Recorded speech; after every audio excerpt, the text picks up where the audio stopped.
Doctor साहब blood pressure की गोली खाएंगे तो गुर्दे ख़राब हो जाएंगे।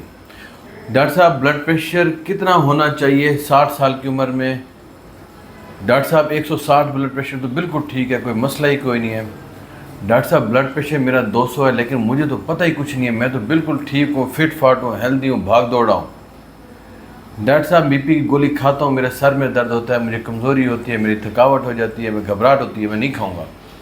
डॉक्टर साहब मैंने हकीम की दवाई खाई, मेरा उससे ब्लड प्रेशर बिल्कुल कंट्रोल था, अब जो है ना मैंने बीपी गोली मैंने छोड़ दिया है, हकीम की दवाई खा रहा हूँ, मैं ठीक हूँ। डॉक्टर साहब मैंने फ़लाँ टोटका किया और मेरा ब्लड प्रेशर ठीक है, मैं बिल्कुल ठीक हूँ। ये बहुत सारे सवालात और जवाबात हमें सुनने को मिलते हैं जब मरीज़ हमें आके, जब हम उनको उनके ब्लड प्रेशर के बारे में बताते हैं तो वो हमें आगे से काउंटर अटैक करते हैं कि डॉक्टर साहब नहीं, ये सारी बातें आपकी जो है ये झूठ हो सकती हैं, हम खुद अपने ब्लड प्रेशर का इलाज करेंगे और हमारा ब्लड प्रेशर जितना भी है ये ठीक है, हमें आपकी इलाज की ज़रूरत नहीं है। अल्टीमेटली खुदा न खास्ता यही वो लोग होते हैं कि जो हमारे पास बाद में गुर्दे ख़राब करके या हार्ट अटैक करके आते हैं और फिर हमें इनका इलाज करना पड़ता है, फिर बाद में हम इनको ताना भी नहीं दे सकते यार तुमने ब्लड प्रेशर कंट्रोल नहीं किया तो मेरी बात नहीं मानी थी। तो अल्लाह सबको हिफ्ज़ ईमान में रखें। मेरी नेक्स्ट वीडियो होगी छोटी सी इस चीज़ पे कि नॉर्मली ब्लड प्रेशर कितना होना चाहिए और कितने ब्लड प्रेशर पे इलाज करना चाहिए। अपना ख्याल रखिएगा। अस्सलाम वालेकुम।